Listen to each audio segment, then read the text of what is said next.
can say Robert, if you're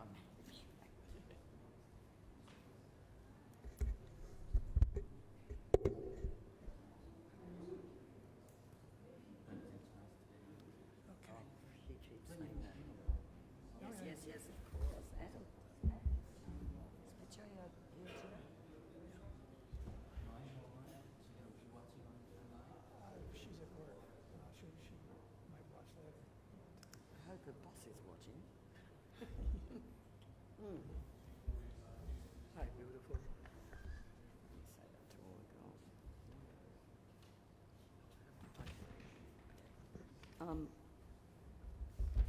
Good morning, distinguished guests, ladies and gentlemen. I'm Gwen Robinson, Senior Fellow at the Institute of Security and International Studies and Editor-at-Large of Nikkei Asian Review. I'm moderating this very timely discussion this morning, and before I start, just want to make the point, as those in the audience are probably aware, the physical audience at our seminars these days is very small out of respect for social distancing precautions, and we are live streaming this, and pardon me, welcome all questions, both from the floor and online. So we'll make time for questions after our panellists here say their bit. And as you all know, we're here today to discuss the prospects for President-elect Joe Biden, the US poll results for Asia, Southeast Asia, and particularly Thailand, and of course the world. And as you all know, it looks like the transition is proceeding. I think the most encouraging headline I've seen out of the reams of articles and headlines written in the last week has been the New York Times headline today, which is "Transition to Biden Administration Formally Begins." So it's very clear that Trump, while continuing his legal challenges and refusing to concede, has agreed that the go-ahead for the presidential transition can begin. So that authorization has given Biden access to government buildings as well as more than $7 million in transition funds. As we all know, there are some very high expectations fanned by the early reports we've all read, I think, of Biden's choices for his new team, including a former respected career diplomat Antony Blinken as Secretary of State and former Federal Reserve Chair Janet Yellen as the next Treasury Secretary. There are many others, and our distinguished panel will go into that. But that said, I think that it's very clear Biden will be working with a very deeply divided Congress. And we have also just seen one of the closest US election results ever. It reminds me of November 2000, when I was a news editor at the Financial Times, following minute by minute the Bush versus Gore battle and how it came down to like the hanging chads on ballots in Florida. It wasn't quite that bad, but we can conclude that America seems more divided than ever. And that means at least half the population does not support the kind of liberal order that so many Biden supporters are hoping for. So to discuss these and other issues today, just allow me to introduce the panel. On my right is Mr. Kawi Chongkitavon, Senior Fellow, ISIS Thailand, and columnist for the Bangkok Post. And to my immediate left is Ambassador Robert Fitz, former US Ambassador to Papua New Guinea, Solomon Islands, and Vanuatu, and a former director of the American Studies program at ISIS Thailand. And last but very not least is Dr. Thitinan Pongsudhirak, Director of ISIS Thailand, Faculty of Political Science at Chulalongkorn University. So to begin all this, I'd like to hand over to Bob, and perhaps you can kick it all off and bring us some of your insights also with your strong knowledge of US, the domestic situation as well as implications for Asia. Okay, thank you very much. I've been tasked with as Gwen said, looking at the U.S. angle for this, and what might happen in the first 100 days of the Biden administration. Summing it up, as Gwen said, Biden, it's very clear now, will be president, but he also will face entrenched resistance to virtually every step he takes in government. I think the Thai audience can appreciate the current U.S. political gridlock. It goes way beyond being a fan of Liverpool or Man U. It's opposing political tribes who no longer just disagree with each other, but often hate each other. And any news that doesn't agree with their views is often labeled fake news, and there's very wild conspiracy theories proliferating. And so I'm afraid, although we all have a lot of great hopes, particularly with the people that have been nominated, the U.S. may have to move fairly slowly, although in foreign affairs, the president has a little more leeway. Now,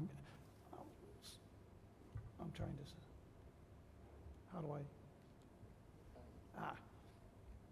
Okay, the election was close, but not that close. If you look at the numbers, it's an exact reverse of what happened in 2016 in the electoral vote count, plus Biden won what we call, the popular vote in what we call the swing states by a little bit more than Trump did.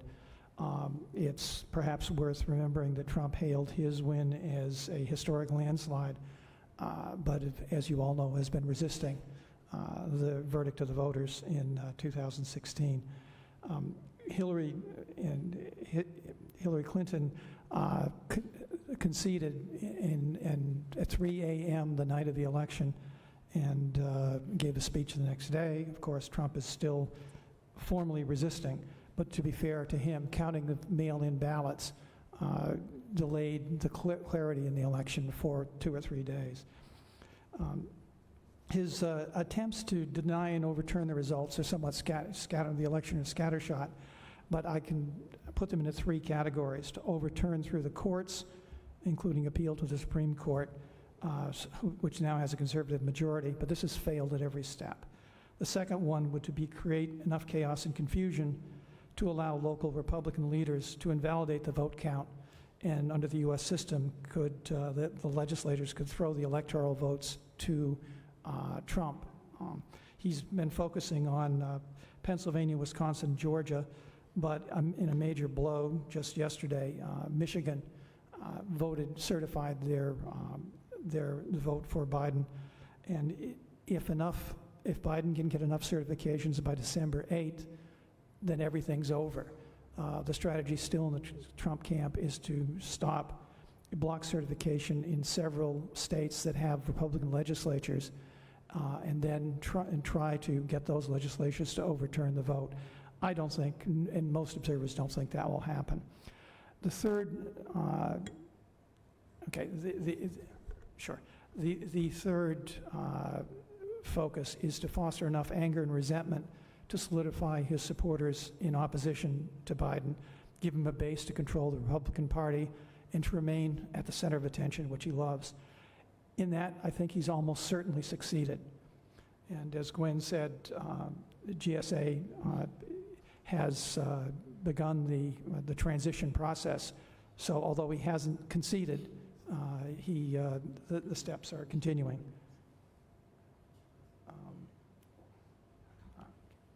Okay, this one just shows the various parties, and we don't have to go into too much depth, but it shows he is succeeding.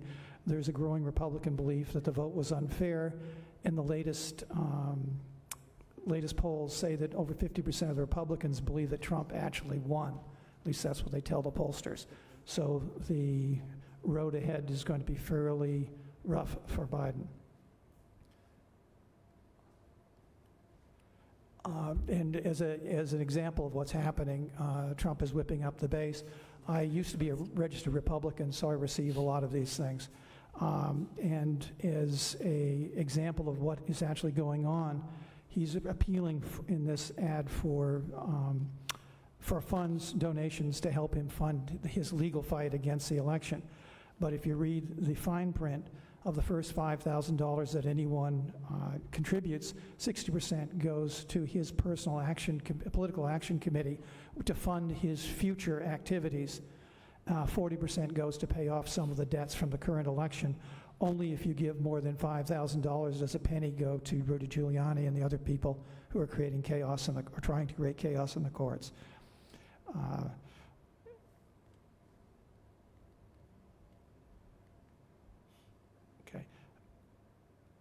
Okay, as I said, the road ahead is going to be tough. The Democrats lost, unlike they expected, and unlike what the polls said, they lost ground in the House and gained way less than they expected in the Senate. Further to these numbers, which leave the Democrats, which will be in control of the House, the Senate, a question we'll talk about. There was 3 House races still outstanding, 4 of them, and 3 of them looks like they're going to Republicans, but they're not settled yet.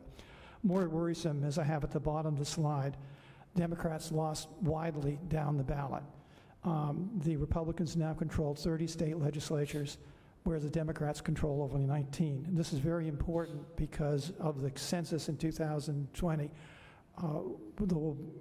redrawing the districts for congressional elections in 2022. Most of those will be controlled by the Republicans, and we have a process called gerrymandering, which means you draw the district in order to favor your party. So this will give the Republicans a better chance of the 2022 elections. Now in the Senate, right now it's 50-48. There are 2 Senate races in Georgia, runoff races, and that's where all the marbles are on the table, and that a lot of money, a lot of political expertise is flowing into Georgia to the 2 races. There are no really good polls. There was a Fox poll on that race 5 days ago, which has it almost tied between the 2 Democratic candidates and the 2 Republican candidates. But most political observers say that it is most likely that the Republicans will win at least 1, if not 2, of those states. If they do, that will give Mitch McConnell the chairmanship, majority leadership of the Senate, and the ability to block much of Biden's agenda, as well as his appointees, as he did throughout most of particularly Obama's second term. And to show you to the extent that Trump has taken over the Republican Party, I'll read for our people we have online. It's not quite on the site. Okay, Senator Lindsey Graham in 2016 called Trump a race-baiting religious bigot, but by 2020 he said, "I'm all in, keep it up, Donald." Senator Ted Cruz in 2016 said Trump is a pathological liar and utterly amoral. And now in 2020 he says Trump's doing just what he was elected to do, and it's great fun to watch. Now there is Carl Bernstein, a Washington reporter, released a list just the other night of 21 senators, he said, who privately are utterly critical of Trump. But no one does that in public because they're afraid of being primaried, they call it, which means not that they might stand to lose the general election, but that Trump might endorse an opponent against them in the primary and unseat them. He has proven his ability to do that in the past, and he's already vowed he's going to try and unseat Alaska Senator Lisa Murkowski, who said she was ambivalent about whether or not she could support him.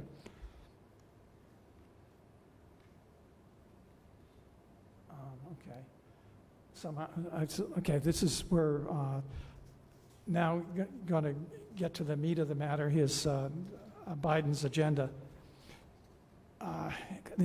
He's facing a number of really daunting challenges. The previous 4 presidents have started with controlling their party, controlling the House, and controlling the Senate. This is very unlikely, as we talked about, because of the Georgia elections, which will be on January 5th. And so until then, we won't know. The COVID's rapidly accelerating. There's 12 million cases now in the U.S. Over 250,000 people are dead. The economy is teetering. 12 million Americans will lose unemployment insurance by the end of December unless the Republican-controlled Senate takes action prior to then. And society is obviously very divided, as evidenced by the election, by the Black Lives Matter movements, and so on. This shows some of the challenges ahead. This, interestingly enough, the shade of red shows you the support in a given state for the Republicans. The light blue or dark blue are states that tend to lean Democratic. And you can see that the Republican states are the ones where COVID is really surging, but they're also the ones that are most likely to resist any national mandates for masks, social distancing, anything else. So he has a real difficult road ahead. But some of these, almost 10% of, for instance, in the top, South Dakota, almost 10% of the population is now an active COVID case, so it's just absolutely daunting. But at the same time, U.S. society in general views the economy as a more pressing problem than the COVID crisis. The Republican Senate has continually blocked the latest stimulus package to reinvigorate the economy. The House has been the Democratic-controlled House has been pushing for a $2 trillion package. The Senate has stalled at $1 trillion. Biden is pushing, I understand, behind the scenes to have them reach a compromise, probably at a lower level to be readdressed later. However, his campaign has formally denied that they're trying to get a lower level compromise. An example of some of the support for the efforts, particularly in coronavirus, that Biden can expect from the Trump camp is his senior Trump advisor, the senior advisor to President Trump on COVID, has called for the people in Michigan to rise up against any additional COVID restrictions. Assuming the Democrats lose the Senate, the Republicans will work to block legislative initiatives, believing they honestly do believe they can win the House as well as the Senate in 2022, and they will probably, knowing politics, be campaigning on the back of continuing economic troubles. But Trump can do an awful lot with executive decrees and Biden will be able to do an awful lot with executive decrees and changes in regulations, as we can see, because that's a large part of what President Trump did. So in the first 100 days,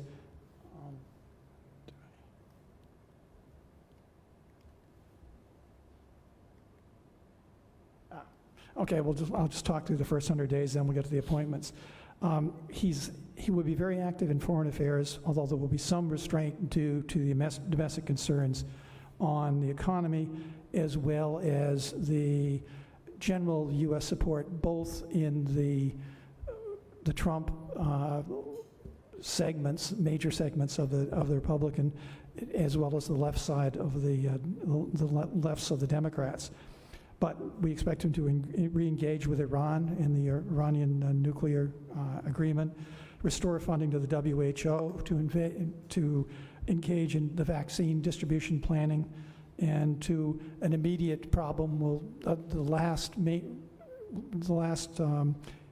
nuclear agreement we have with Russia is the START treaty, which expires in early February. Russia has said they'd be willing to extend it. I'm sure that that Biden will do that. He also intends to rejoin the Paris Accord, and he can work to revive 125 environmental rules that Trump has undercut in the last year. On much of Asia, I'll try to leave that to my colleagues. Just note that a common phrase is Trump in Asia was long on attitude and short on strategy, whereas Biden will focus on Asia as opposed to the Middle East, he's said a number of times.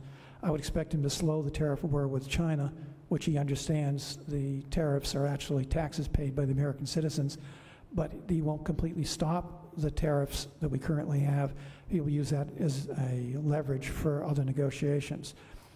Unfortunately, the TTP, which is, or CTTP now, which was an Obama initiative and makes every kind of sense for trying to compete with China, I think is very unlikely that he will be able to rejoin that as a treaty.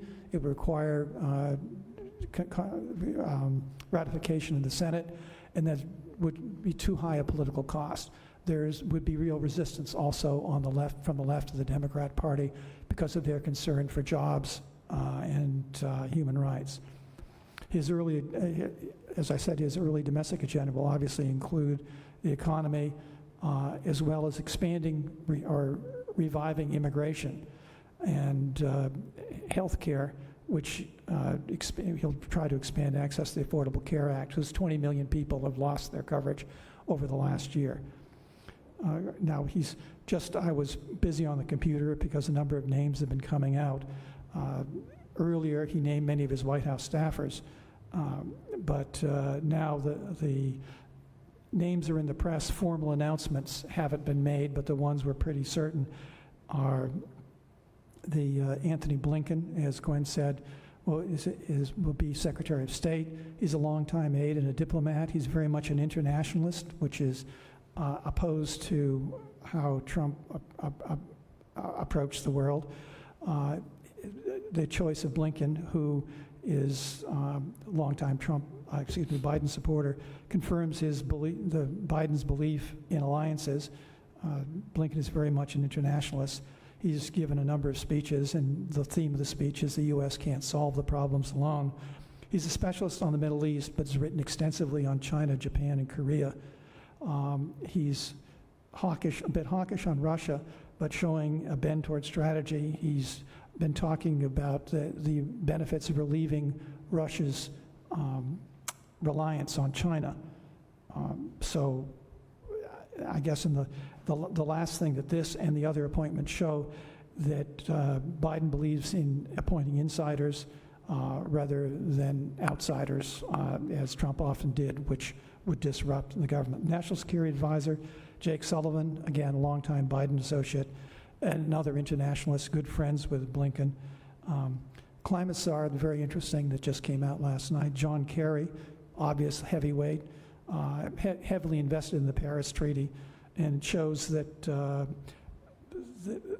the Biden administration will treat climate change as a national security issue, and John Kerry will be on the National Security Council in that capacity. The National Intelligence Director is Avril Haines, who's a top CIA officer and a former Deputy National Security Advisor. Treasury Secretary is rumored but not yet announced, but strongly rumored, Janice Yellen, former Fed chair, labor economist, which would be important in a time of high unemployment. So she's probably safe for confirmation, but the announcement won't be made till next week. The UN ambassador is Linda Thomas Grenfeld, who's a former career Foreign Service officer, Assistant Secretary in Africa, was purged early from the State Department early in the Trump administration. And the UN ambassador will now be at the cabinet level. Homeland Security is Alejandro Mayorkas, who I never heard his name said. I hope I did that right. He's a former deputy of the Department of Homeland Security. He will address immigration, have a difficult job of addressing the immigration mess. He's an immigrant himself from Cuba. I just will note that there's some controversy over his earlier work in DHS over investor visas. That may come up in the confirmation hearings. Now, defense, it's the name most commonly floated but had not announced is Michelle Flournoy, who's very well known. She's popular in Republican circles, so she could be confirmed, but it's not a lock because she was an executive in West Exec along with Anthony Blinken and Avril Haines, and so that might be a little bit too much. We'll see. But we will see how these confirmations go. It's worthwhile noting that Blinken and Mayorkas were confirmed earlier at the deputy roles with almost no Republican support, and they will need some Republican support in the Senate. But the whole list, I'll leave with the list shows Biden's emphasis on expertise and ability to work within government that is totally contrast to the previous administration. I'll leave it at that. Thank you. Okay, thank you. Well, thank you very much, Bob, for a comprehensive rundown on where things stand now. I think, as you say, these early reports of the appointments or proposed appointments are very encouraging to most of us in this room here, but I was very interested to read some of the criticism already on the web, and most of all is a lot of criticism that accusing Biden of going for form over content, like, you know, I want the most diverse cabinet possible, so we've got a woman heading intelligence, we need a Latino, we need an African American as UN ambassador, we need this and that. So some people are suggesting that, that has been the overriding priority, and therefore questioning, I suppose, the efficacy of such a diverse cabinet. But maybe I'm sure that our other two panellists will possibly go into that. And for us in this room, I think one of the key things that we are interested in is how what the new administration taking shape now affects Southeast Asia, in particular Thailand, which has one of the most solid and comprehensive alliances with the US out of the various Southeast Asian countries, and is, to remind, one of the biggest bases for US diplomacy and security in the region. So over to you, Koei. I know you've thought about it a lot, and you have a very comprehensive presentation there. Well, thank you very much, Gwen. Good morning, everyone. I will focus on the ASEAN relations with the Biden administration.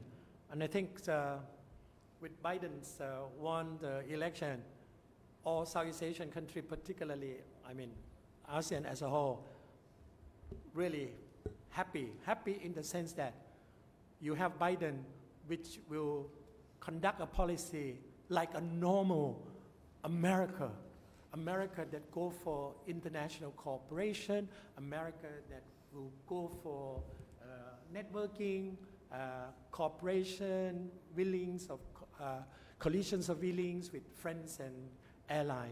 That kind of foundation is good for ASEAN, and I think it's allow more room for ASEAN to cooperate, to strengthen cooperation with America, and I have to emphasize, and other dialogue partner. You know, for me, I'm sorry to say, I consider Trump as a spoiler. You know, a lot of countries have to deviate whatever they try to do, try to please the world's most powerful country. So today I will sort of address the ASEAN relation with US. Luckily, Trump, in different ignorance of ASEAN, has a lot of merit, because I think we can start off by looking at what Barack Obama has left off 4 years ago. Because luckily, Trump has not undermined, destroyed ASEAN. He did not pay enough attention, fine. You know, that's fine, that is good, because if he start to mention ASEAN in his Twitter, you know, ASEAN leader will be in trouble. So the first point is, I have 23 bullet points. US remain the most trusted friends of ASEAN, but not as a reliable strategic partner as before. And this because of Trump. I think this will change. This transitional, who will become defense minister, the posture, whatever the position, because you still have national security strategies of United States, November 2018, that still be the main foundation. I think that also will little bit change. It depends on how United States play with the new narrative. Second, which is very interesting, the past 4 years, ASEAN-US ties are on autopilot. there's a good things and bad things because sometimes you face air turbulence and sometimes, it deviates to a different pathway. But so far, so good. But you cannot maintain this kind of autopilot anymore. With new Biden, I think there will be new thing coming up. You can build on Barack Obama's success. I will refer to Barack Obama's legacy a little bit later on. And Trump's refusal, Trump retreat from free trade and globalization, Bob mentioned already, multilateral forum and all that, are really big concern. It has been a concern from ASEAN. We could not say much when United States did that, but I think ASEAN is very happy now. Biden has promised to recommit itself with a lot of obligation tied with the international organizations and agreement. But of course, TPPs remain an issue. But now ASEAN is quite happy with the conclusion of RCEP. And I think there will be more coming up. CJK, free trade agreements and all that is in the offering. It will take some time. It's also interesting that during these 4 years, ASEAN-US relations, while it's stable, but investment, economics-wise, is getting less weaker in comparison with ASEAN-China relation. This is the big plus. You can blame China for whatever overreaching, over-investing, lacks of governance and all that, but all ASEAN countries need China. And as you know, the latest why the rest of the world are suffering from COVID, now China came out with assessment of its economic growth, and the trade between ASEAN and China has been going very well. Now ASEAN surplus EU as China's biggest trading partner. One of the other point which I think very important is that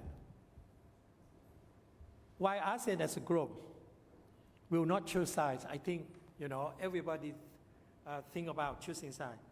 ASEAN never choose sides, but some member of ASEAN often lean toward the US without saying so. I think this very tricky things, but that's my take.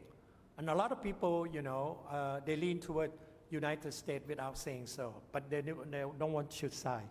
And I think one of the most important things that during last year of Trump administration is the way Trump tried to play up free and open Indo-Pacific strategy. That it is complementary to ASEAN outlook for Indo-Pacific. And this is very important. If you watch carefully, ASEAN is very careful with its outlook because there are a lot of misled reporting that is part of American broader Indo-Pacific strategy. China thought so, Russia thought so, refused to accept Indo-Pacific. ASEAN said, no, we have our own thinking on par with the rest of Indo-Pacific strategy, the French, the Germans, the Japanese, the Indian, the Australian, you can mention other two, Korea, New Southern policy without mentioning Indo-Pacific, but lastly focus on the region, and even Taiwan without mentioning it. But all these things, they are separate, and ASEAN has to emphasize. And you can read the statement that come up between ASEAN and Japan. There's no word. The taboo of using the word synergy, you will never see. ASEAN will never synergize AOIP with any Indo-Pacific framework. Remember that. We are on par. You can cooperate. That's the key word.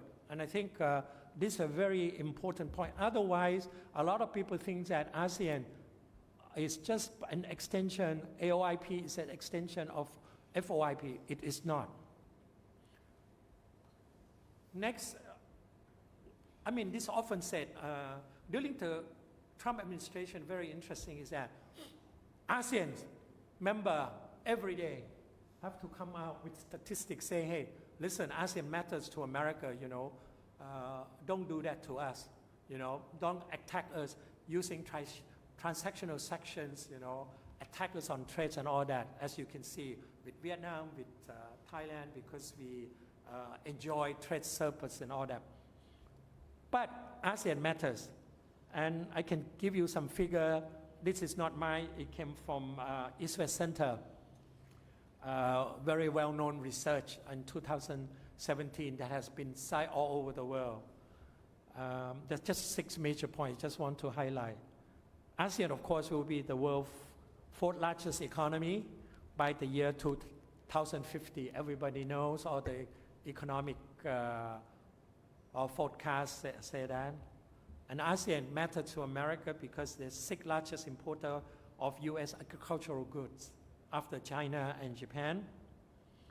And all 50 US states export to ASEAN. And this is important. Every country in ASEAN has to come out with number of jobs they have helped created in Trump America. So all round up, 500,000 jobs that have been created for United States. So ASEAN means more jobs. It's a big asset for America. And this is the word that America used to say, ASEAN is the #1 destination for US investment, received nearly $274 billion in cumulative investment, more than combined investment in China, India, Japan, and South Korea. That is the mantra that Washington used to say during this time. But I think this kind of mantras cannot stay on forever. ASEAN tourists and visitors visit United States. We can only get the 2015. It's about 780,000. And that adds to $5 billion to the US economy. And of course, you have to mention all the students from ASEAN, as you know, Yusof Isaac Institute, IC, Singapore has a survey. Of course, most popular destination for ASEAN has always been the United States. ASEAN students contribute $1.7 billion to the US economy in a year. Now, I like to focus on the Biden's new challenge. You know that ASEAN matter, but it matter even more in other strategic terms. I think ASEAN and US need each other more than ever before to balance ties with rising power like China and India. And I'm quite happy with Biden because of his experience in diplomacy and have Blinken, as Bob mentioned, as an internationalist, and also New York Times said he's an interventionist. So that would cause a problem in dealing with ASEAN on issue of norms and value, particularly on liberal norms and value. But it's good for Thailand, though. I will argue that Thailand will welcome Biden, and especially with focus on human rights and all these things. I will explain why later. And it's not only that, it's providing strong counter-narrative on the decline of US power.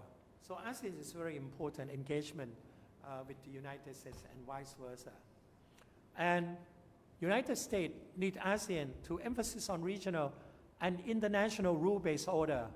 And of course, of late, you can see which Pompeo try to emphasize on high quality infrastructure, investment, green economy, and of course, maritime security. And now, after all this summit, United States also focus on the COVID-19 and also on food and health security. And next is the Biden's challenges is how to engage ASEAN stakeholder. America is very talented and very good in engaging ASEAN stakeholder. For example, ASEAN Connectors, Yasili program, they're very good in engaging with this kind of community, business community and young group.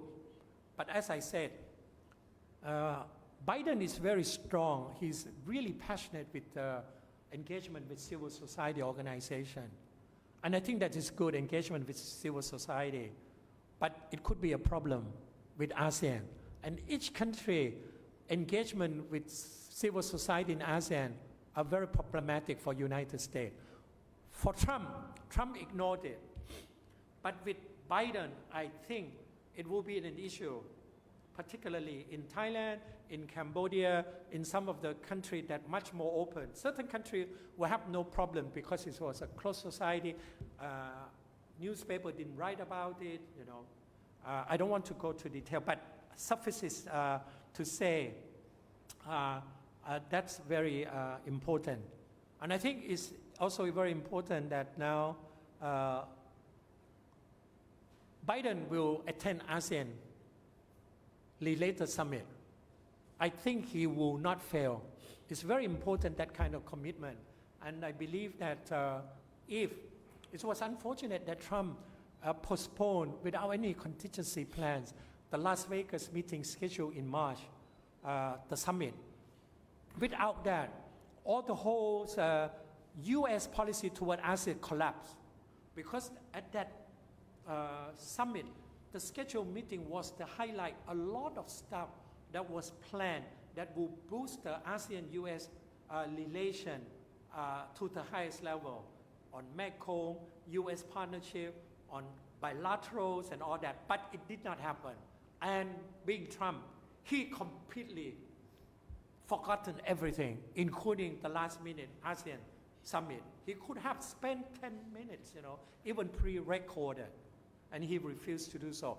That was unfortunate. And I think Biden would not do that. I think Biden will engage ASEAN just like his former boss has done. So my next issue is, can Biden match Obama legacy? Well, it's going to be difficult, but I think Biden will have his own style. You remember Biden, you remember that Obama was very friendly to all ASEAN leaders. He was able to convince ASEAN leaders in 3 months' time to attend Sunnyland in February 2016 because he invited him personally in KL. And that really overturned China sort of a summit later in that year because Obama stole all the thunders from that meeting, came out with 17-point Sunnyland Declaration. That was the high plateau of US-ASEAN relation. It has been kept that way, fortunately, because of the goodwill that Obama has done. So I think if Biden was to compete with, well, he can. He should have organized, whenever possible, a special summit with ASEAN leader after the post-COVID to accentuate that ASEAN is very important for United States, and the special summit will do. And it was good for Obama. You know, Obama did that in 2016. He could have done that earlier, but he was engaging with domestic issue inside the United States. This is why he missed the 2011. And I think if he could do it, then ASEAN will be the biggest asset for America in America's global strategy to engage other major power, particularly China. I mean, what is strange for me is that during the Trump administration, you always have pressure from Trump. You must choose sides, you know, China or United States. Instead of trying to encourage, strengthen the capacity of ASEAN countries, which I think of late in the past few months, there's a change of rhetoric in the Trump administration.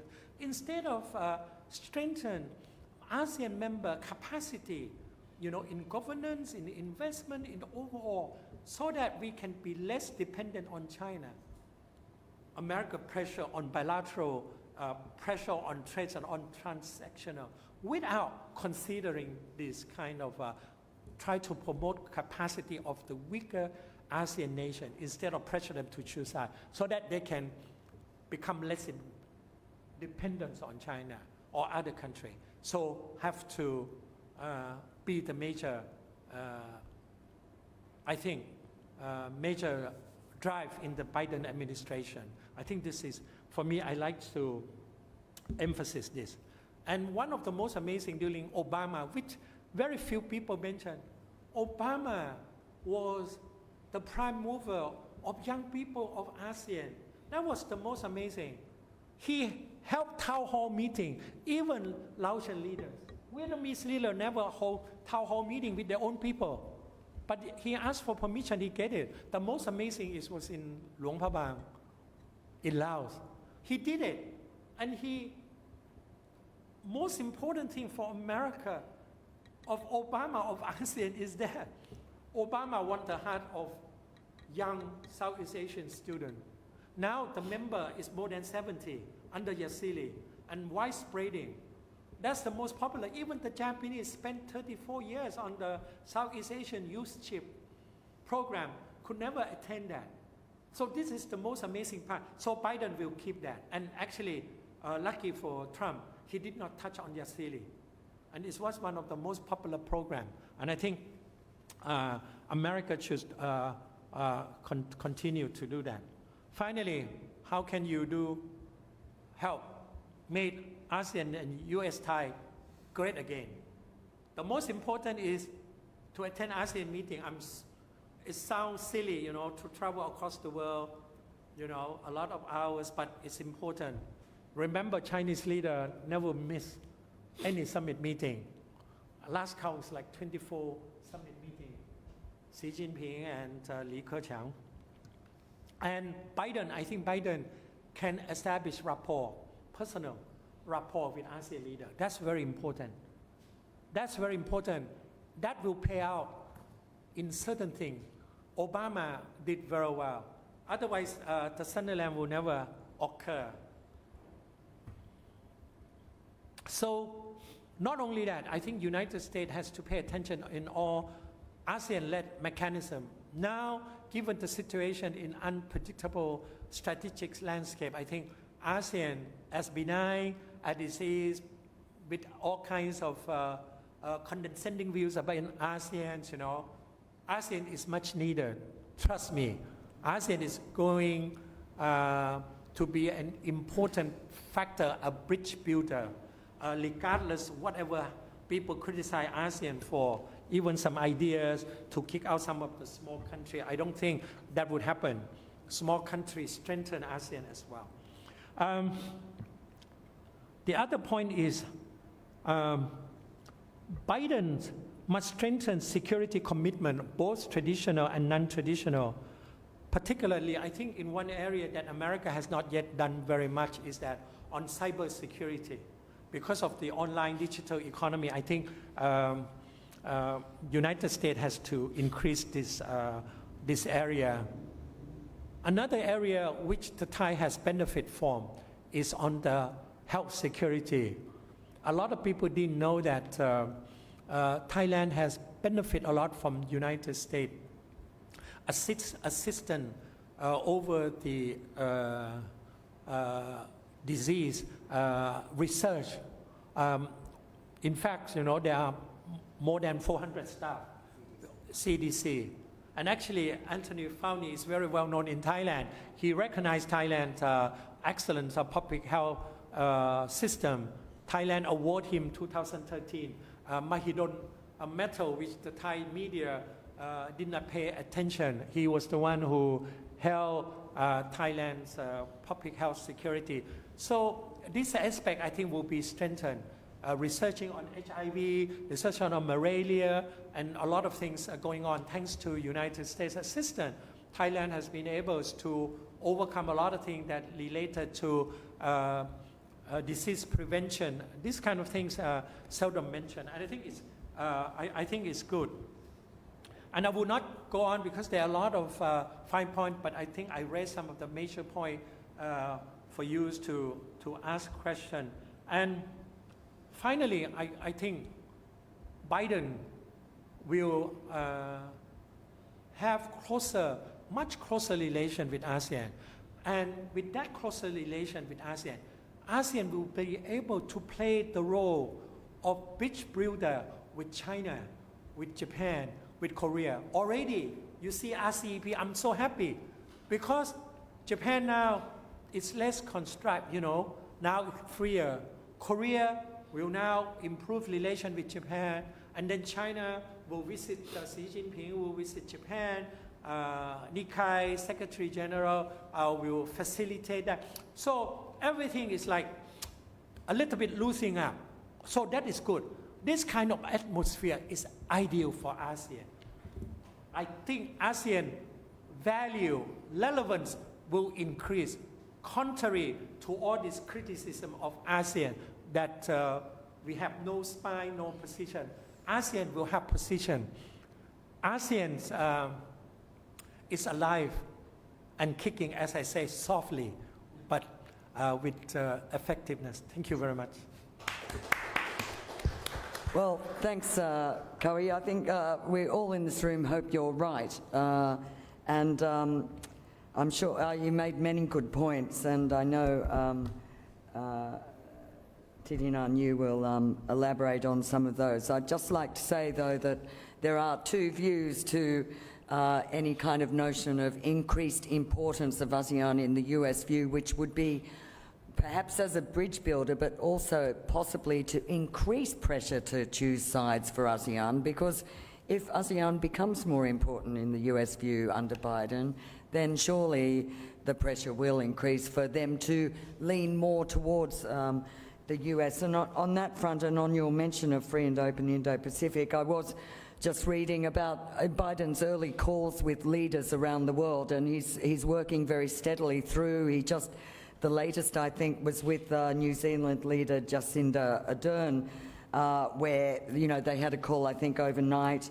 He said he looked forward to working closely on common challenges, including containing COVID-19, tackling climate change, reinforcing multilateralism, strengthening democracy, and significantly, he said, maintaining a secure and prosperous Indo-Pacific region, which the media in the US and elsewhere have seized on his constant refrain of secure and prosperous Indo-Pacific, contrasting it with Trump's earlier insistence of free and open Indo-Pacific. It is a much more conciliatory approach and possibly does suggest more room for, if not compromise, a sort of more relaxation of this haranguing from Trump to choose sides and build up this free and open Indo-Pacific. But these are issues I think that Titinan, you are going to focus on. So over to you. Okay, thank you very much, Gwen, and good morning, everyone, Excellencies,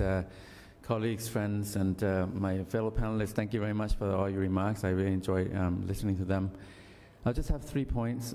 First, without overlapping, from a different angle, from the local perspective, perhaps regional somewhat, of the President-elect Biden and his likely performance, and then to talk a little bit about Southeast Asia as a distinct from ASEAN. Kawi has given us a very detailed, substantiated perspective on US-ASEAN, but there's also US-Southeast Asia, which I will talk a little bit about. And then look at US-Thai relations, Thai-US relations under Biden administration. So my kind of conceptualization of the incoming Biden administration would be something either a second chance or 2.0. 2.0 is the Obama plus. So Biden, to answer, to kind of see through it, to what extent will Biden readopt the Obama policies, personnel, talent, and so on? We're seeing a lot of the holdovers from the Obama time now being appointed. And so then I'm thinking that maybe, we're going to see more Obama under Biden administration. And then I think also, to what extent will Biden reverse, undo the Trump policy legacies in Asia and beyond and elsewhere? So this is something that I'm watching very closely. A lot of people around him seem to come from the Obama time, and I am a little bit concerned from afar that the U.S. domestic politics, of course, very polarized. There are 2 points here. First, I think the Democratic Party has been under heavy influence by the Clintons and the Obamas. So this is almost a 3 decades kind of dynastic influence. The Clintons had a lot of say over the party, and Hillary Clinton waited until her turn to be the presidential nominee, and she lost. And the Obamas now have a lot of influence over the party. Joe Biden is a vice president from the Obama time. So, this is one party is really kind of a families, they're very influential. So that's a concern from afar. And then the other one is that Trump, I think that because he's such an anti-establishment figure in U.S. domestic politics and also globally. He's the anti-global establishment.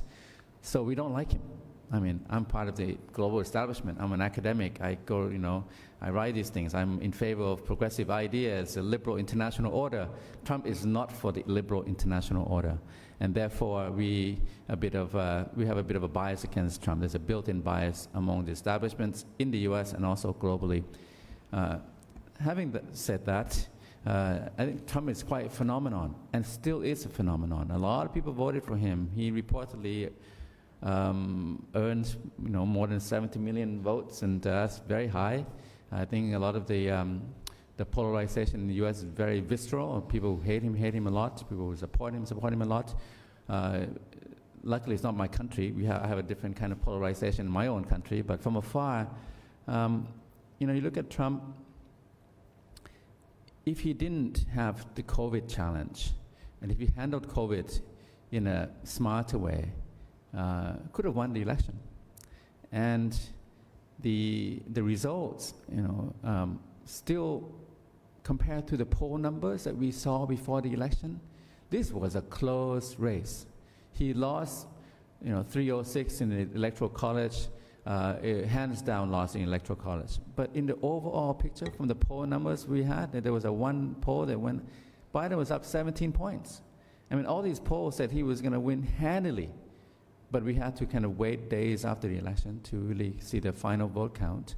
And then the COVID, I think that that was his tactical fall from grace.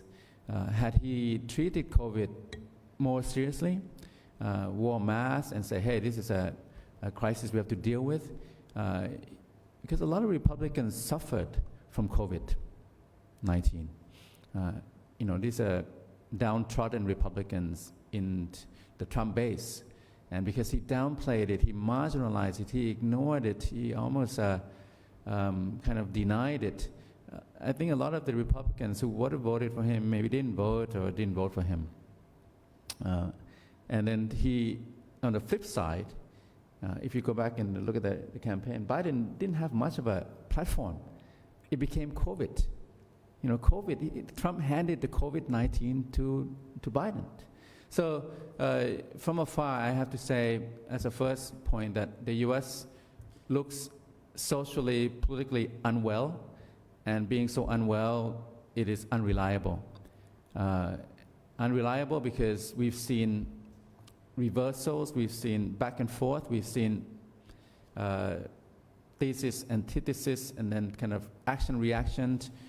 George W. Bush came in, and he was set on the path of the September 11th, external shock to him, his administration. So he came up with this global war on terror that went on for 2 administrations. Obama came in, he wanted to chart a new course. So he rejected that GWOT, and wanted to pull troops back out of Iraq, Afghanistan, and Middle East, scaled down, and then he went into this pivot and rebalance.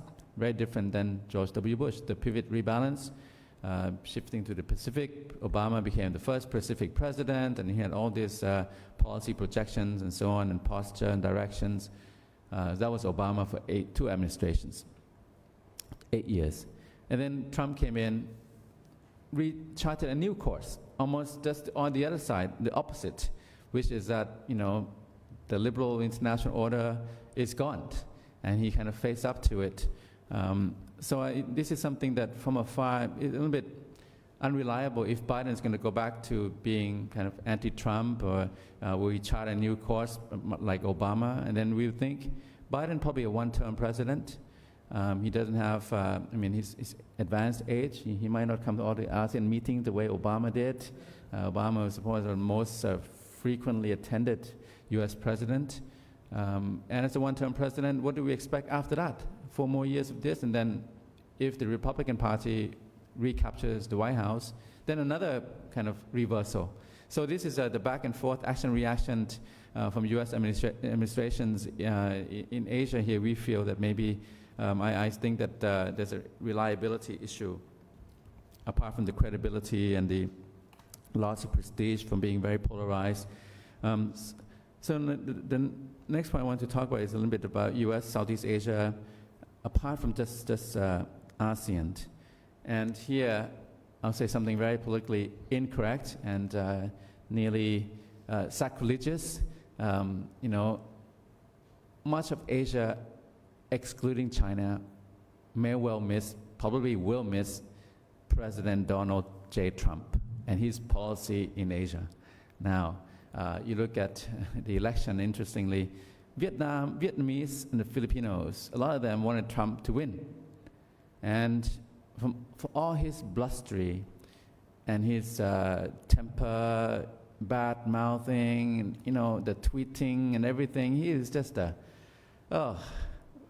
piece of work, really. However, look what he's done, his administration, over the last 3 years or so in Southeast Asia.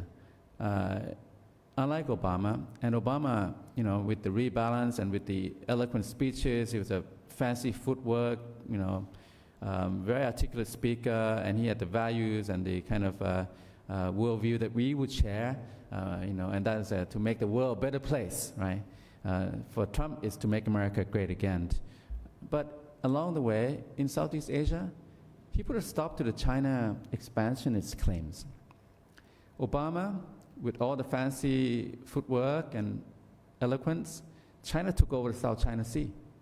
And Biden can be sure that he will be tested early on from China. And the test for Obama was in 2012, Scarborough Shoal, and he didn't have an answer for it, just like he didn't have an answer for Syria, crossing the red line. So even though he was very popular in the regional perceptions, we liked Obama, but the policy outcomes were very weak. China took over the South China Sea, and China also made a lot of inroads in the Mekong region, where we are, in mainland Southeast Asia. The Trump administration, of course, very choppy, a bit unpredictable, transactional, bilateral, and you name it. And he kind of conducted a trade war, technology war vis-a-vis China, but he really kept China off balance. I imagine that in Beijing, they probably wouldn't know how to deal with Trump. I mean, they gave him a lot of headaches. And in Northeast Asia, I know we're talking about Southeast Asia. I mean, the Trump-Kim summits, this is like phenomenal, right? First he said, he threatened them, fire and fury. And then conducted diplomacy, and eventually set foot on North Korean soil. That would have been unheard of during the Obama time. So this kind of leveraging, bilateral, it had its spillover effects. In the South China Sea, the Trump administration conducted more FOIP and more military exercises with regional allies, Australia especially, than than the Obama time. And then, of course, the entire posture, and with the Pompeo, the national security strategy, national defense strategy, naming China as rival, competitor, adversary, that was a major pushback over the Trump administration. It gave a lot of leverage to Southeast Asian states, even though they may not have said it. Even Cambodia, I would say. So Vietnam, I think Vietnam-U.S. ties were upgraded significantly, substantially during the Trump administration. Philippines, Obama had a problem with Duterte, but Trump and Duterte got on. So that kind of realigned that alliance. And then Thailand, and I'll come to this as the last point in a bit. Trump had General Prayut over to the White House on October 2nd, 2017. even though Trump only came to the region, to Southeast Asia, just one time in 2017. And you know, the way that he came upon the FOIP, you know, like Obama, I think, wanting to chart a new path, right? So Obama after Bush, so Trump after Obama. He didn't have, you know, in January 2017, you didn't have a policy projection, a platform from the Trump administration.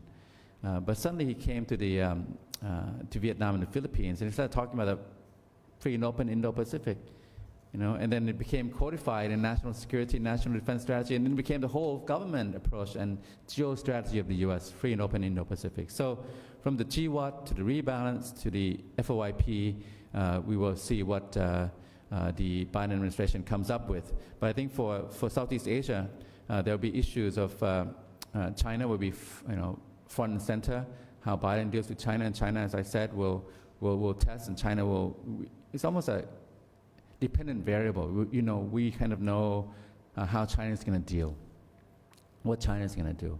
If you do something provocative, China will push back.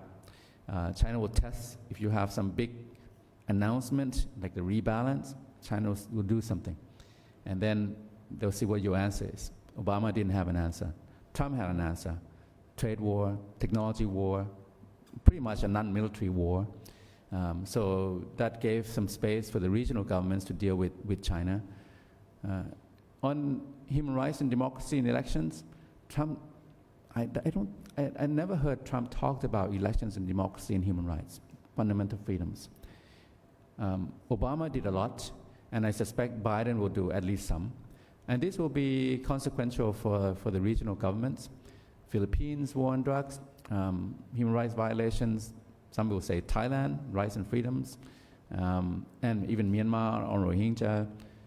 So this is something I think regionally we will have to keep an eye on a new Biden administration. Now coming to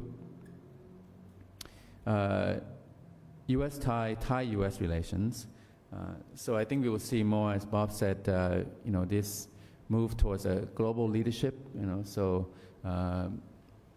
make America great again will be set aside. Now is to try to make the world a better place. I'm a little bit skeptical. I'm not sure if the liberal international order, I think what's left of it can be salvaged, but I don't think it can be fully restored now. I think Trump got that. I'm not sure if Biden administration will get that. For Thai-U.S., you know, so if you go back, Thai-U.S. relations, of course, treaty ally going back to 1954, 1962, long-standing, very entrenched bilateral alliance, especially military-to-military relations. The probably turning point was probably in the 1990s after the Cold War. 1997, 1998, we had an economic crisis here and, during the Clinton administration. And the Thais felt that the U.S. as a treaty ally neglected or abandoned, didn't come to Thailand's aid in its hour of need, 1997, 1998. That was a big inflection point. And then after that, the relations were up and down, up and down. In the 2000s, early 2000s, I think the Thaksin administration, Thaksin government at that time, after GWAT was launched, after September 11th, realigned Thai-U.S. relations by visiting the White House in June 2003. Thailand became, by late 2003, after the APEC summit, became the U.S. major non-NATO ally, MNNA. And that kind of rebooted the alliance.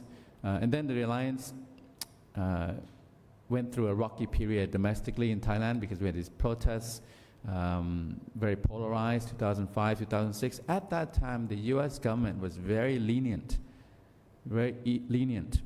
on handling the Thai domestic situation. So for example, in 2005 into 2006, there was a book, very controversial book at that time, which today would have been very mild. At that time, it was very hot, and it was called, you know, The King Never Smiles.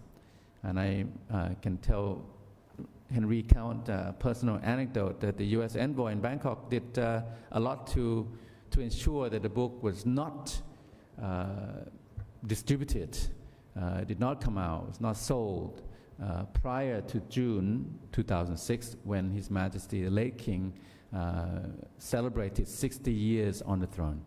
So it came out after. And when there was a coup in Thailand in September 2006, September 19th, the US at that time had an envoy who was very well connected. He had been a diplomat here before. He had access to the Privy Council. He was very well connected with among the Thai elite establishment. And they automatically, perfunctory suspended the IMET, the International Military Education Training. And they had some words about, the demands were basically, okay, it happened, get a new constitution, have an election, and all will be fine, right? So that was a 2006 coup. So it was rather lenient, was not harsh. And then the Thai crisis went on through the end of the Bush administration. The Obama administration came. Obama administration took a different tack. Thailand had more street demonstrations. But Obama had a more emphasis on the human rights, the fundamental freedoms, the democracy, and all of that. So the U.S. more vocal under Obama on what was happening in Thailand, the red shirts protests, the yellow shirts protests, and so on. And that culminated with the coup, the military coup on May 22nd, 2014. Obama administration was very tough on the Thai coup, the latest Thai coup in 2014. The reason being that Obama had invested a lot in this, he was big on women leadership. So we had a prime minister who was a woman, Yingluck Shinawatra. Obama came to visit Thailand in October 2012. Even though he was facing a re-election bid, he was pretty secure. He came here, visited Cambodia, was the chair of ASEAN, only visited Thailand, Cambodia, and Myanmar. And as you may recall, he gave a big kiss to Aung San Suu Kyi, because she was a democracy icon, and she, so with Aung San Suu Kyi, Yingluck, he had a banquet here, came for a visit here, right off the plane, went to the temple, had a press conference. So, he was invested in this democratic government. So when the coup was staged in May 2014, the Obama administration was very harsh on the coup, imposed more sanctions. The U.S. envoy here had a run-in with MFA. There was summoned to the MFA a number of times. The U.S. envoy was a charge at the time, and Thai-U.S. relations hit rock bottom. The covert goal was downgraded. The U.S. didn't send as many troops. A number of areas, no high-ranking visits from the U.S. government, and vice versa. And that was the Obama kind of tail end of the Obama. Trump came in 2017. Very different. Didn't talk too much about, human rights and democracy and the protests and so on. So Trump instead, on the other hand, invited General Prayut, who was a leader of a military government at that time, the lead coup maker at that time, to the White House. And the Prayut government, after rescheduling, eventually went in October 2nd, 2017. General Prayut, the coup maker and military government leader, was greeted and welcomed and received at the White House by President Trump. And President Trump, through his envoy here, if you listen to the U.S. envoy here in recent months, doesn't talk about, military, constitution, protests. Talk about the Eastern Economic Corridor, business to business, So it was very much a different orientation, different direction that the U.S. government under Trump here in Thailand in Thai-U.S. relations. Now, beyond under Biden, I think we will have to see. But certainly, a Biden administration will not invite and receive coup makers from Thailand. That will not be the kind of government Biden will be. And we will see if he'll be like harsh like Obama, or he won't be like Trump, but maybe something in between. I'll just make a point about, as the last point, we have a polarization in street protests again.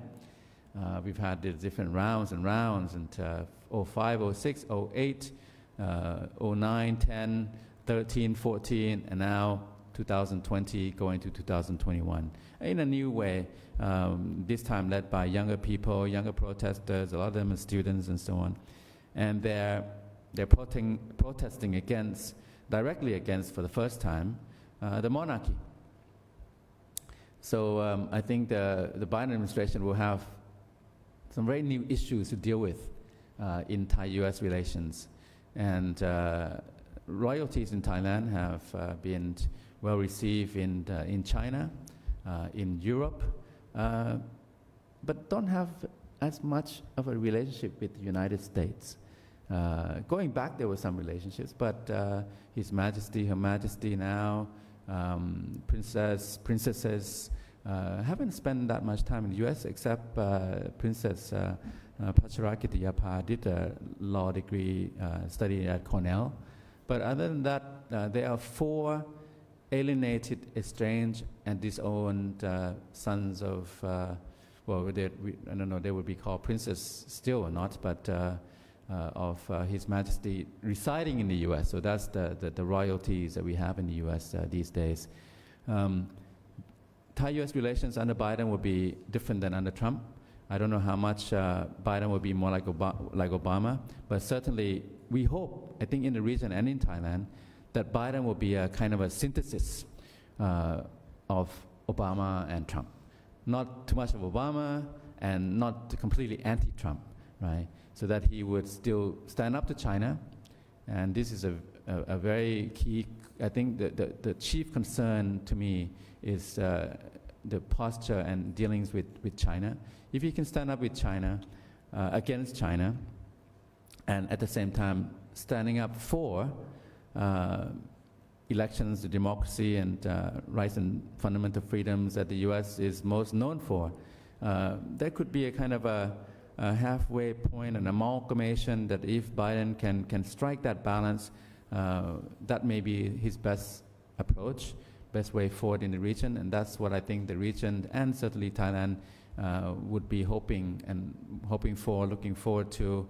So it depends on if Biden is more Obama, or Biden is anti-Trump, or Biden is Biden.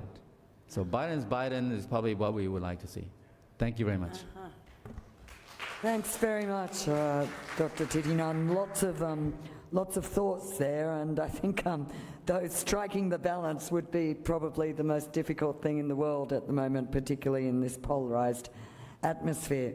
We're going to take questions also from the floor. We've got a couple over our Facebook live stream. So I'd just like, though, to perhaps, as a moderator's prerogative, bring up one issue, which is my big question. And I watched with interest the rise of Kamala Harris, and now as Vice President, and really the first, not just the first woman Vice President, the first black Asian American to have that role.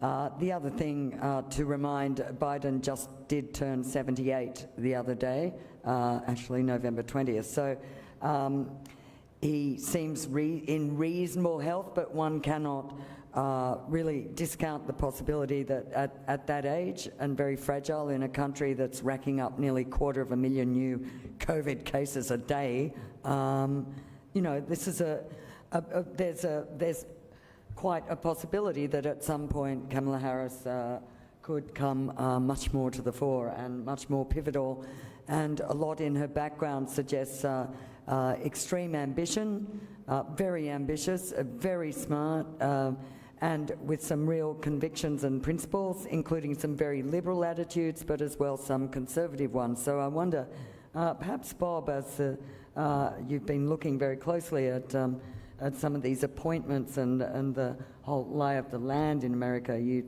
have some thoughts on, you know, what if something happened to Biden tomorrow? You know, well, maybe not tomorrow, but you know, what is the view of Kamala Harris? And also, as far as I know, she has not really made any big splashes or points about Asia. So over to you. Well, no, she hasn't. She's been very much in a campaign mode. I think it's important to think of Kamala Harris, not of what she is, but also of what she's not. During the campaign, they tried to paint her as a socialist liberal. She does have a fairly liberal voting record in the Senate, but she also has a background as a prosecutor, and there was quite a bit of resistance to her within the left of the Democratic Party for that reason, that she had put lots of people in jail, and there was a lot of criticism. She's experienced. She's comfortable in Washington. She knows her way around. There was quite a bit of relief among the professionals when she was named, as she's not exactly an insider, but she could, if the event happens, they thought, very quickly take up the reins of power.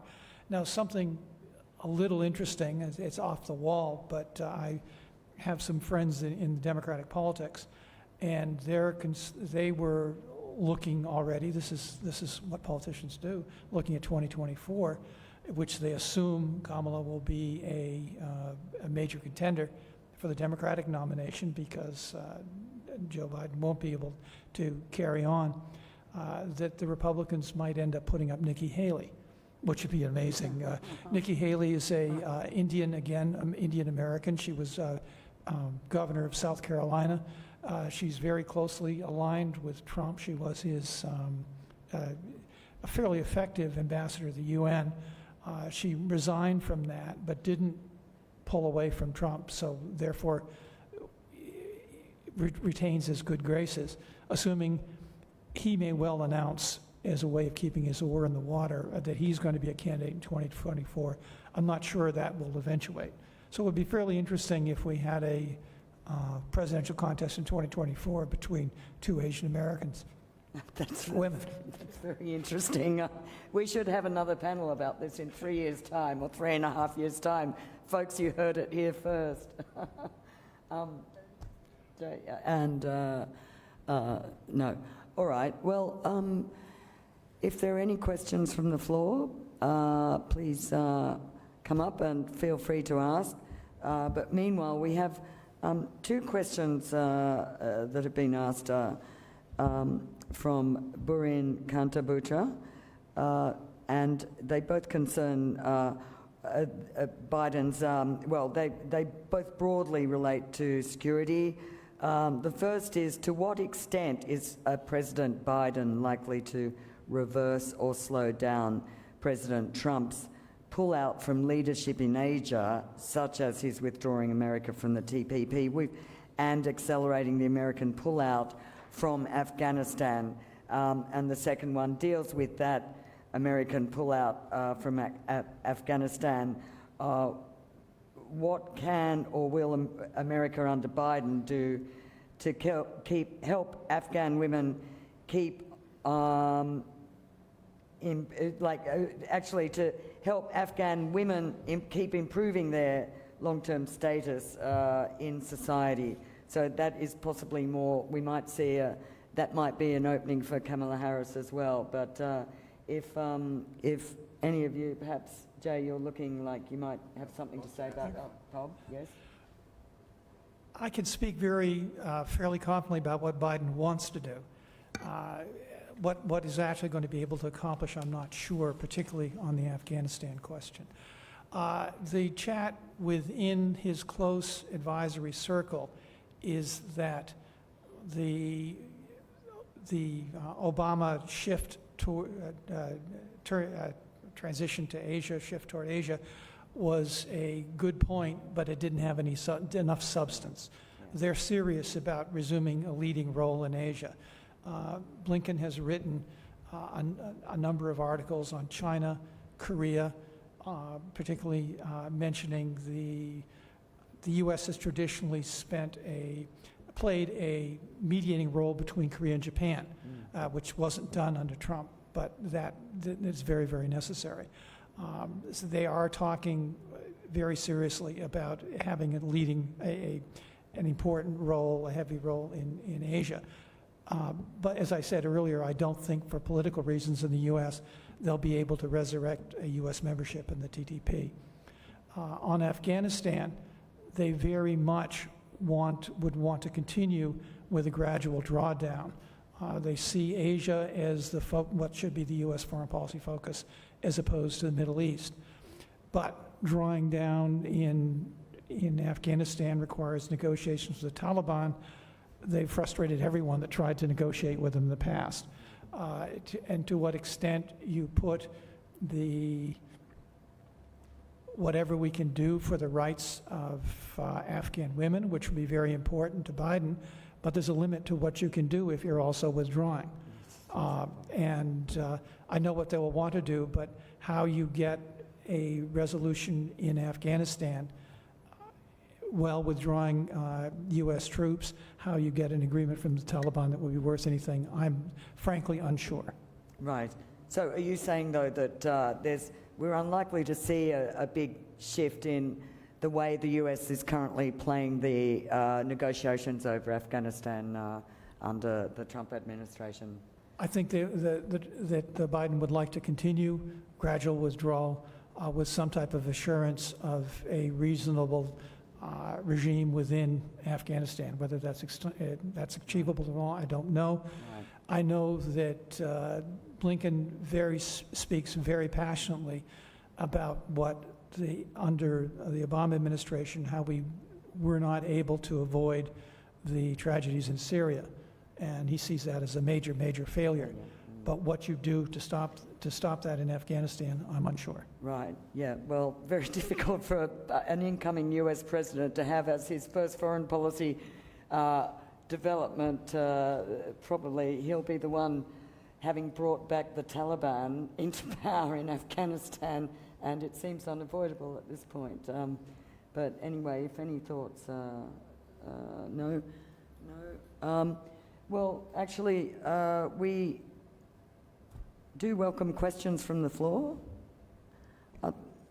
Otherwise, I thought one thing we didn't really go into in great depth, but we all mentioned was that the prospect that look, clearly the appointments that Biden has already made and some of his utterances suggest definitely a comeback into really very important multilateral initiatives, particularly the climate change thing. As I think one or two of you mentioned, the TPP is unlikely, not just because of the process that would be required in America to buy back into it, but actually I think it would entail renegotiating and re-ratifying the whole thing for every signatory. So, in fact, I don't think any signatory to the current TPP would really welcome that.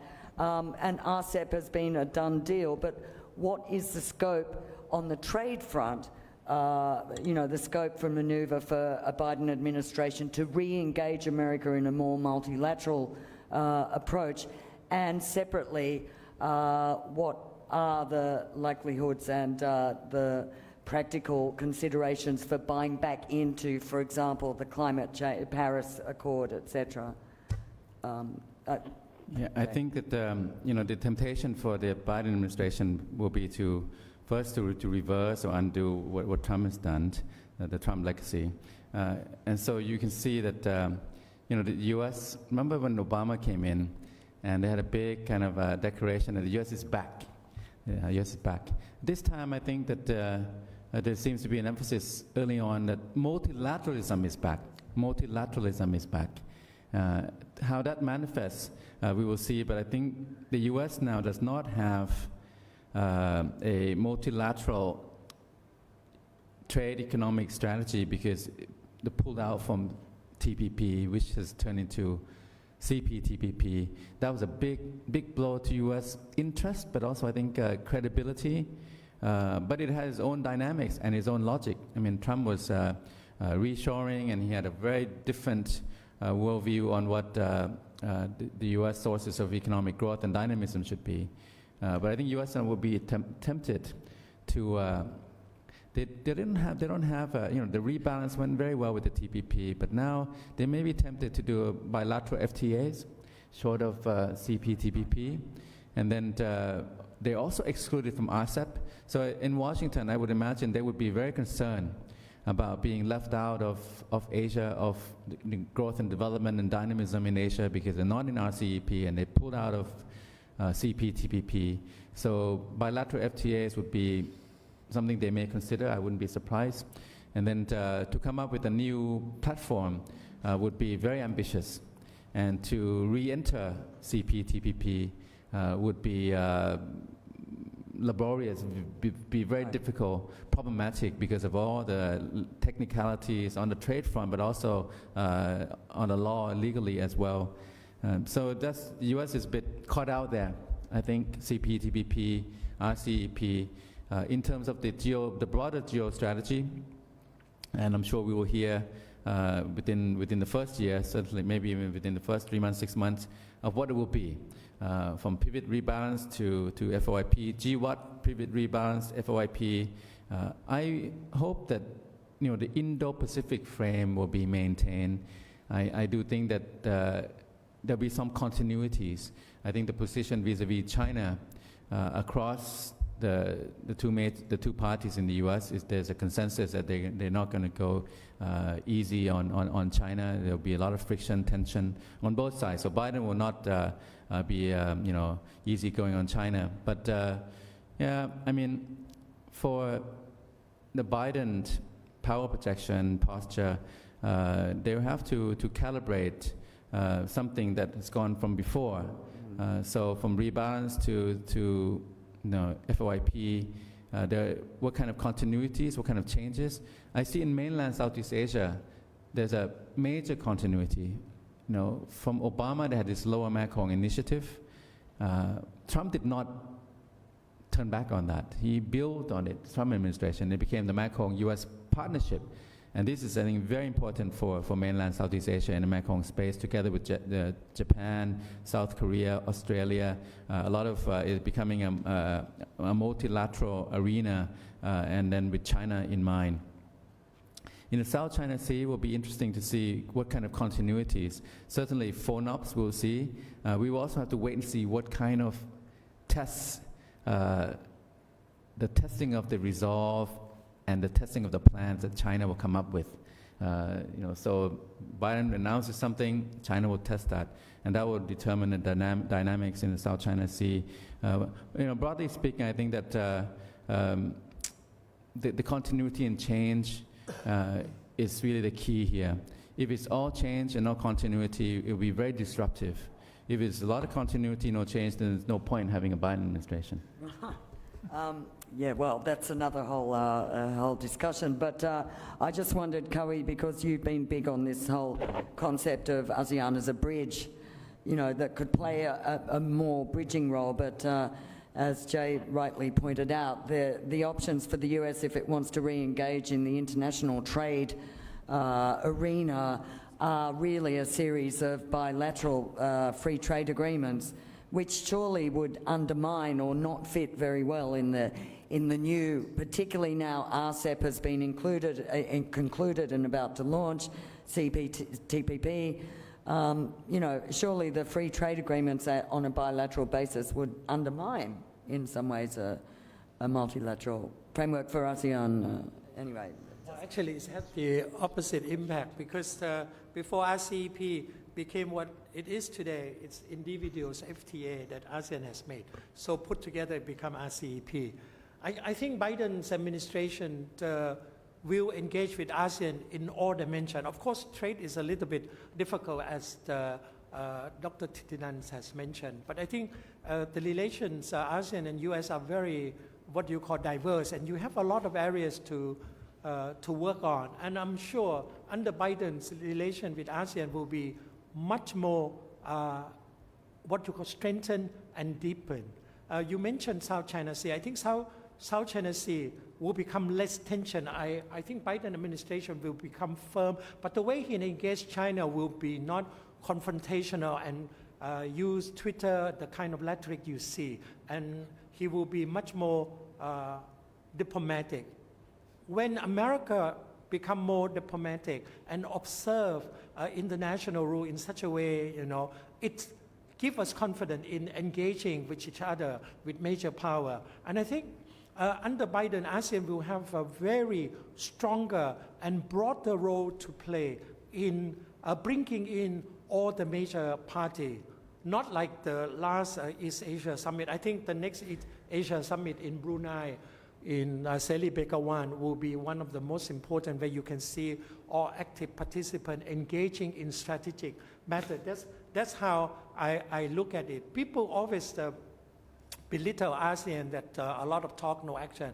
I see the opposite. I think ASEAN remain a fulcrum where people come in, they feel good, ASEAN is not a military alliance, not threatened to anyone, and they are willing to work. You look at Japan and Korea, you look at China and Japan, you look even at the United States, even though at this time United States was very strong, attack other country, but under the ASEAN platform, I think you give a kind of much more collaborative approach.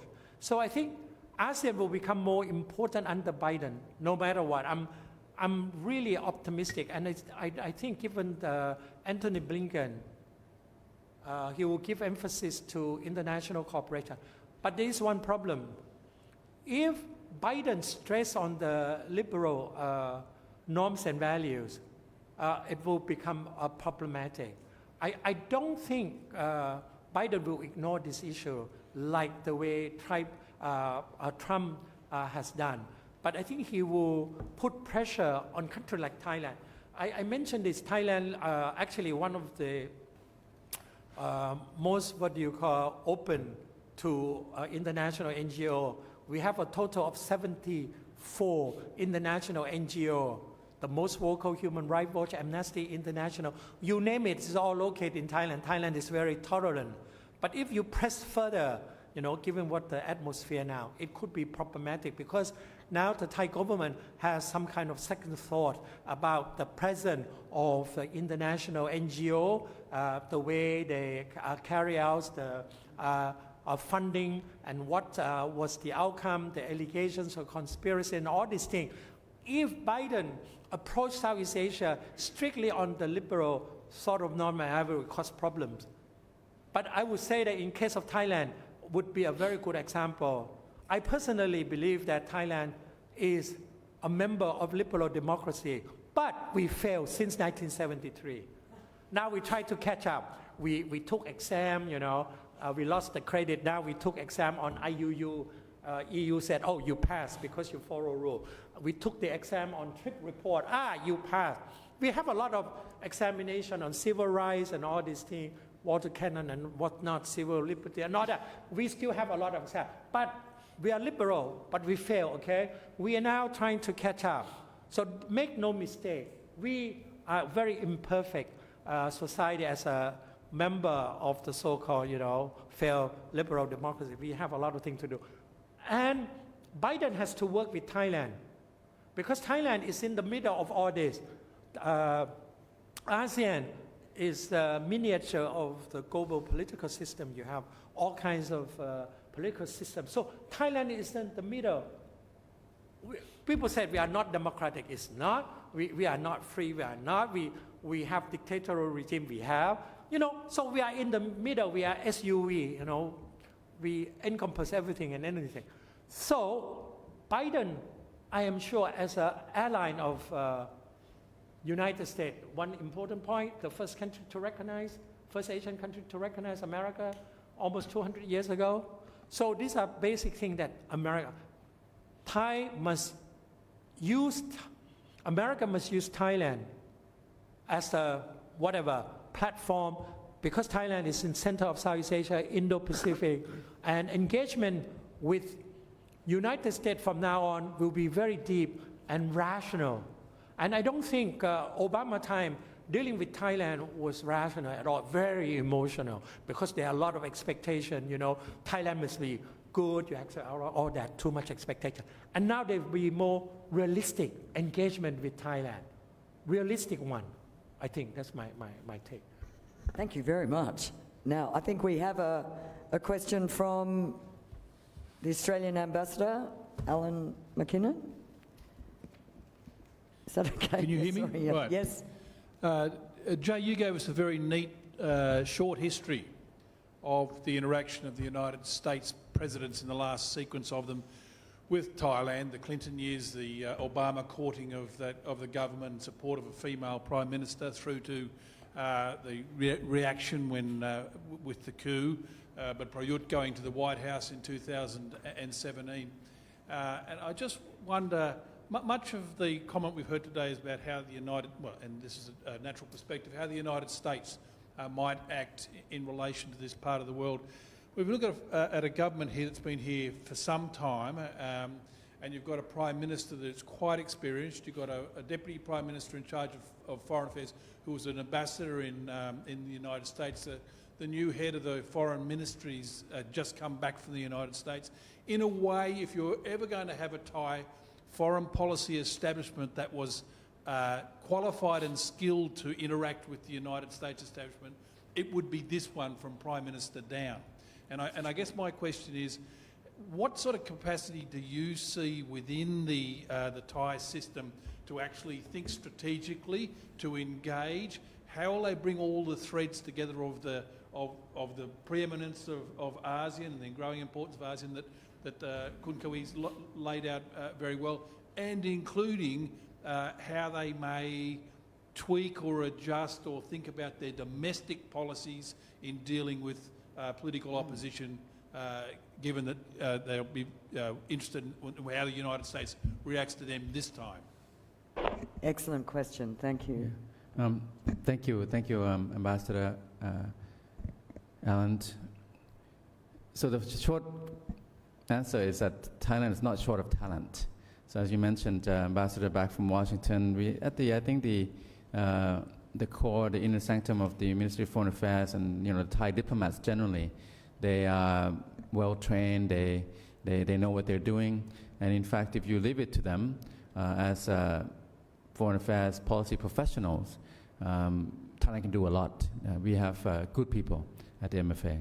Now, I think the question about the capacity to think strategically, having a strategic outlook, that derives from a certain domestic consensus about where we are, where Thailand is, where Thailand would like to go, would like to be. And I think that consensus has been missing for some time. So you can see that we've been polarized at home, divided, and now the key motivation and rationale of strategic thinking has turned domestic, first of all. It's very much security driven. It's been securitized in a way. You look at the domestic situation now, I think the existential threat and challenge is not Thailand's role outside, it's Thailand's regime or establishment at home. So I think until this deep-seated existential conflict is resolved somehow, and it's been ongoing for some time. The last time that there was strategic thinking, I think it was early 2000s. I mentioned the realignment and kind of the Thailand becoming a major non-NATO ally, sending troops to Afghanistan, to Iraq. After that, it's been in kind of a tailspin and a holding pattern and a standstill.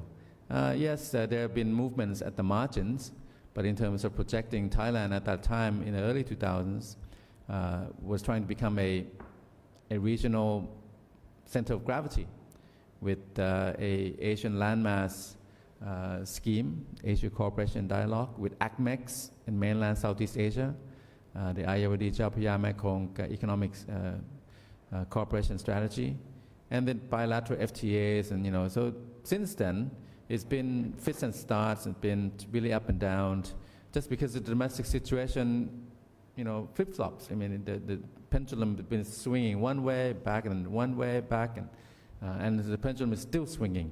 So this means the upshot is that Thailand punches below its belt. On a good day, it can be kind of a middle power, relatively speaking, in mainland Southeast Asia. But Thailand's been having a lot of bad days. And on bad days, it's just a small state. And until its domestic situation is resolved, one way or the other, and then a kind of a consensus forms about how to assert, then we will see this kind of underachieving, underwhelming foreign policy outlook. Well, on that happy note, I wonder if either of you have, we've got a few minutes, if any of you have a summary thought. Just one quick thought. We've talked a lot about, and Ajahn Titinan has raised, that many of Biden's advisors and cabinet members came out of the Obama orbit.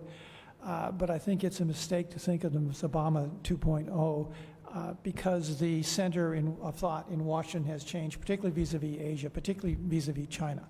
And if you look at the things that Blinken has authored, or you even just listen to the speeches of Biden over the last 6 months. 9 months ago, he called Xi Jinping a thug.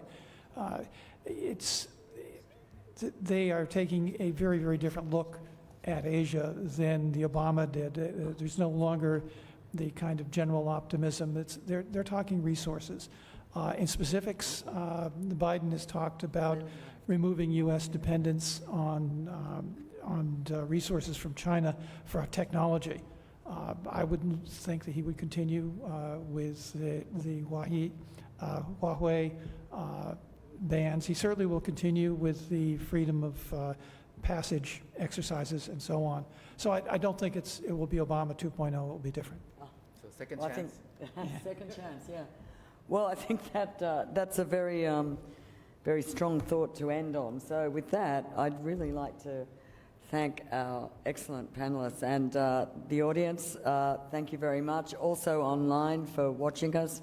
And yeah, don't forget, maybe in 3.5 years' time, we'll be having a panel discussing the clash of the titans, the female titans. Anyway, so thank you very much. And to our live stream team up the back there. Thank you very much. Our next event will be on December 17th on Cambodia, Myanmar, Thailand, democracy and foreign relations in these 3 countries.